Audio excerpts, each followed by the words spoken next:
दोस्तों ये समय था अक्टूबर 2016 का। जगह थी नाइजर बॉर्डर के पास डिपा शहर का एक भीड़ वाला बाजार, जहां पर सुबह के समय लोगों की सबसे ज्यादा भीड़ रहती है। लोग अपने जरूरतमंद का सामान खरीदते हैं। आज भी इस बाजार में बहुत ज्यादा भीड़ थी, लेकिन तभी बाजार में एक 9 साल की मासूम बच्ची की एंट्री होती है। वो बच्ची अपने भाई को ढूंढ रही थी। जब भी उसे कोई आदमी मिलता तो वो बच्ची एक ही बात पूछती कि क्या आपने मेरे भाई को देखा है? उसने मुझे कहा है कि जब तुम बाजार पहुंच जाओगी तो मैं तुम्हें चॉकलेट दूंगा। इधर लोगों को लगा कि शायद इस बच्ची का भाई गुम हो गया है और इसीलिए वो अपने भाई को ढूंढ रही है। लेकिन जब वो मासूम बच्ची एक भीड़ वाली जगह पर पहुंचती है जहां पर सबसे ज्यादा लोगों की भीड़ थी, तो तभी बाजार के अंदर एक जोरदार धमाका होता है। दोस्तों, इस हमले में दर्जनों लोग मारे जाते हैं और बहुत सारे लोग घायल होते हैं। डिपा शहर के लोग इस बात से तो हैरान ही थे कि उन मासूम लोगों की आखिर किसी से क्या दुश्मनी थी। लेकिन दोस्तों, लोगों के होश तब उड़ गए जब इस हमले की पूरी कहानी लोगों के सामने आई। दोस्तों, हमले के बाद इस मामले की जांच होती है और पता चलता है कि इस हमले को किसी और ने नहीं बल्कि बोको हराम ने अंजाम दिया था। और जो 9 साल की मासूम बच्ची बाजार के अंदर अपने भाई को ढूंढ रही थी, वो कोई और नहीं बल्कि बोको हराम के एक कमांडर की बहन थी। दरअसल उस 9 साल की बच्ची का नाम था जबा। उसका एक बड़ा भाई बोको हराम का कमांडर था। उस कमांडर ने अपनी 9 साल की बहन को इस हमले के लिए चुना।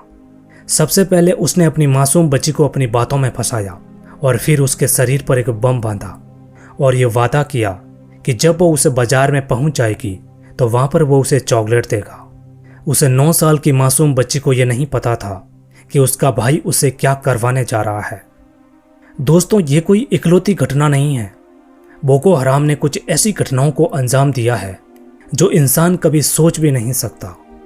यकीन मानिए दोस्तों कि जब आप इस आतंकी संगठन के बारे में जानेंगे तो आपको आईएसआईएस जैसा खतरनाक आतंकी संगठन भी एक मासूम बच्चा लगने लगेगा। इस वीडियो को आखिरी तक जरूर देखना। लास्ट में आप कहोगे कि धरती पर ऐसे लोग भी रहते हैं, विश्वास नहीं होता। दोस्तों, ये 2002 का समय था। नाइजीरिया के शहर मोंदुगुरु में एक आदमी रहता था जिसका नाम था मोहम्मद यूसुफ। इसी ने बोको हराम की नींव रखी। उस समय इस संगठन का ये उद्देश्य था कि इस्लामिक शिक्षा को बढ़ावा देना और पश्चिमी शिक्षा का विरोध करना। वैसे मैं आपको बता दूं कि बोको हराम का मतलब होता है पश्चिमी शिक्षा पाप है। 2002 से लेकर 2009 तक यह संगठन काफी शांतिप्रिय तरीके से काम करता है। लेकिन 2009 के अंदर नाइजीरियन पुलिस और इस संगठन के लोगों के बीच एक झड़प होती है जिसमें करीब 1000 लोग मारे जाते हैं। इस घटना के बाद दोस्तों नाइजीरियन पुलिस ने मोहम्मद यासूफ को पकड़ लिया। लेकिन जब मोहम्मद यासूफ पुलिस हिरासत में था तभी पुलिस से एक बहुत बड़ी गलती हो गई। दरअसल पुलिस हिरासत में मोहम्मद यासूफ की किसी पुलिस वाले ने गोली मारकर हत्या कर दी। इस हत्या के बाद बोको हराम के लोगों ने सरकार के खिलाफ हथियार उठा दिए और एक विद्रोह गुट बन गया। अब जैसा कि दोस्तों आप जानते होंगे कि 2010 के पास आईएसआईएस का प्रमुख अबू बकर अल बगदादी बनता है और बगदादी ने ही आईएसआईएस को बहुत ज्यादा ताकतवर कर दिया था। उसी तरह बोको हराम का 2009 में एक नया प्रमुख बनता है जिसका नाम था अबू बकर सेकाऊ। दोस्तों, ये दोनों ही एक ही तरीके की सोच रखते थे और इन दोनों ने ही अपने आतंकी संगठन को बहुत ज्यादा मजबूत किया। बोको हराम ने सबसे पहला आत्मघाती हमला 2011 में नाइजीरिया के शहर अबुजा में स्थित यूएन मुख्यालय में किया था, जिसमें 21 लोग मारे गए थे और 60 से अधिक लोग घायल हुए थे। इस हमले के बाद बोको हराम पूरी दुनिया की नजरों में आया। वैसे आगे चलकर बोको हराम ने यह कहा था कि वो आईएसआईएस के रास्तों पर चलेगा और वो उसकी एक शाखा है। और बोको हराम ने अपना नाम बदलकर ISWAP कर दिया था, जिसका मतलब होता है Islamic State West Africa Province. उसके बाद दोस्तों 2014 में बोको हराम ने एक ऐसी घटना को अंजाम दिया था जिसने पूरी दुनिया को हिला कर रख दिया। यह समय था 14 अप्रैल 2014 का। जगह थी नाइजीरिया के बोर्नो राज्य का एक छोटा सा कस्बा चिबोक। ये रात का समय था।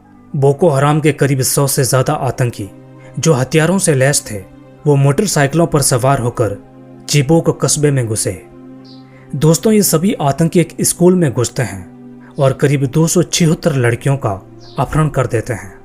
वैसे तो इस इलाके की सभी स्कूलें पहले ही बंद हो चुकी थी, लेकिन परीक्षा की वजह से ये एक स्कूल खुली थी जिसमें लड़कियां परीक्षा देने आई थी।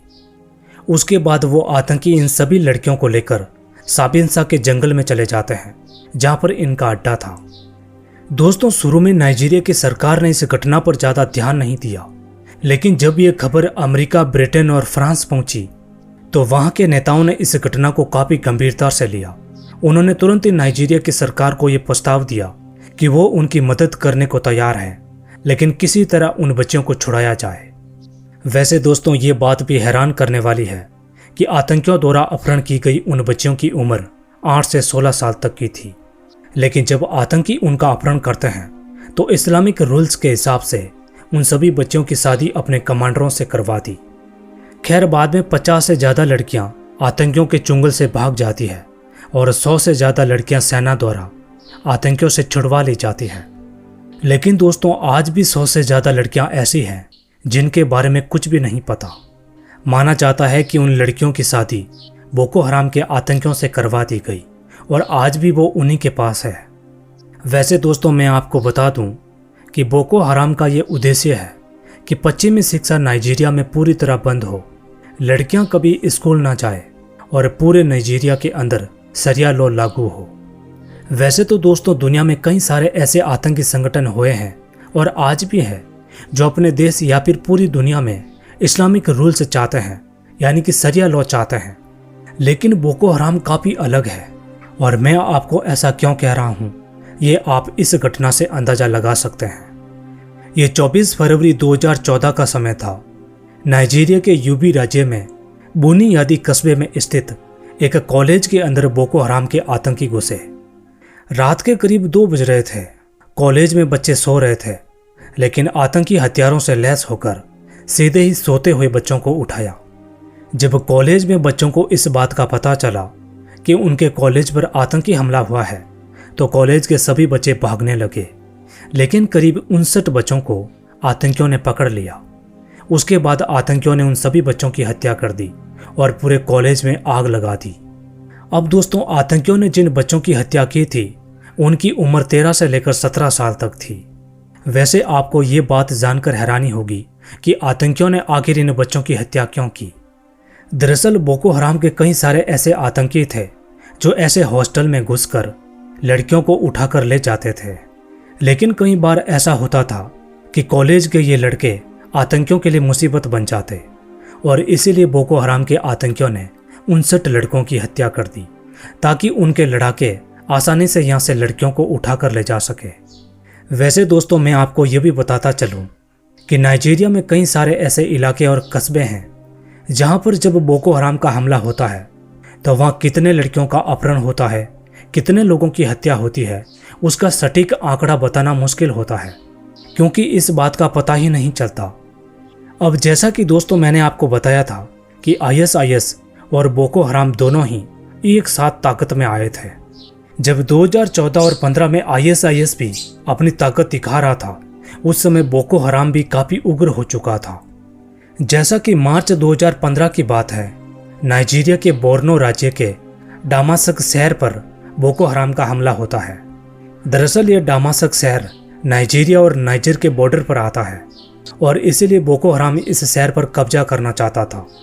वैसे तो मार्च 2015 में बोको हराम ने इस शहर पर कब्जा कर लिया था, लेकिन अप्रैल के अंदर नाइजीरिया की सेना ने बोको हराम को यहाँ से खदेड़ दिया और जब नाइजीरिया की सेना डामासक शहर के अंदर घुसी तो नज़ारा होश उड़ा देने वाला था। सेना को शहर की सड़कों, नालियों और घरों के अंदर लोगों के शव पड़े दिखाई दे रहे थे। खैर, बाद में सेना ने बताया कि उनको करीब 400 शव मिले हैं और कई सारी सामूहिक कब्रें मिली हैं, यानी कि बोको हराम ने कुछ ही दिनों में सैकड़ों निर्दोष लोगों की हत्या कर दी और कई सारी महिलाओं का अपहरण करके वो अपने साथ ले गए।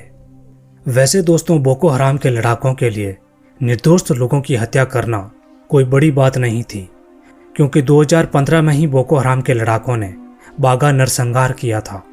यह शहर नाइजीरिया के बोर्नो राज्य में स्थित है। दरअसल जनवरी 2015 में सैकड़ों बोको हराम के आतंकी रॉकेट लॉन्चर, मशीन गन और विस्फोटक लेकर इस शहर पर हमला करते हैं। आतंकियों ने शहर के अंदर स्कूलों, दुकानों और घरों के अंदर आग लगा दी। शहर के लोग आतंकियों से इतना डर गए थे कि वो अपना सब कुछ छोड़कर भागने लगे। लेकिन इधर आतंकी भागते हुए लोगों पर गोलियां चला रहे थे। माना जाता है कि बोको हराम के आतंकी करीब 15 से 20 दिन तक इस शहर पर कब्जा जमाए रखते हैं। खैर, बाद में नाइजीरिया की सेना ने बागा शहर को आतंकियों से मुक्त करवा दिया और बाद में ये पता चला कि बोको हराम के आतंकियों ने 2000 लोगों की हत्या की, हजारों महिलाओं का अपहरण किया, बच्चों की हत्याएं की और जो गैर मुस्लिम महिलाएं थीं उनको स्लेव बना दिया गया। वैसे तो दोस्तों, ये बोको हराम आतंकी संगठन आज भी एक्टिव है और सबसे होश उड़ा देने वाली बात यह है कि वो छोटे बच्चों को आत्मघाती हमलावर बनाता है।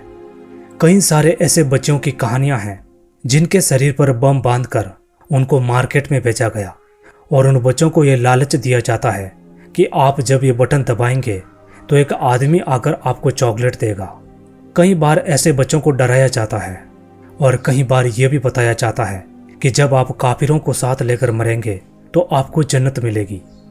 एक आंकड़े के मुताबिक ये माना जाता है कि 2009 से लेकर 2021 तक बोको हराम ने करीब 500 आत्मघाती हमले करवाए और इन सभी में उसने छोटे बच्चों का यूज किया। वैसे कई सारे बच्चों की कहानियां सामने आ चुकी है जो वाकई में रुला देने वाली है। वैसे दोस्तों, कई बार ऐसा भी हुआ है कि जब इन बच्चों को ये आतंकी तैयार करके भेजते हैं तो बच्चे आतंकियों की बातों को समझ जाते हैं और वो बच्चे समझदारी दिखाते हुए पुलिस के पास चले जाते हैं। लेकिन फिर भी ये आतंकी संगठन सैकड़ों आत्मघाती हमले करवाने में सफल हुआ है और इन सभी हमलों में बोको हराम ने छोटे बच्चों का यूज किया।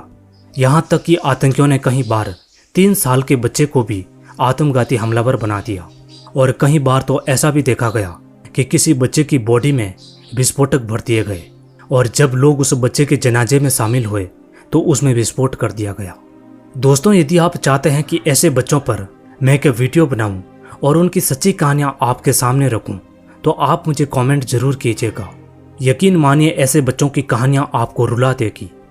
यदि दोस्तों आपको ये जानकारी अच्छी लगी हो, ये वीडियो पसंद आया हो तो वीडियो को लाइक और चैनल को सब्सक्राइब जरूर कर देना। मिलते हैं अगले एक शानदार वीडियो में।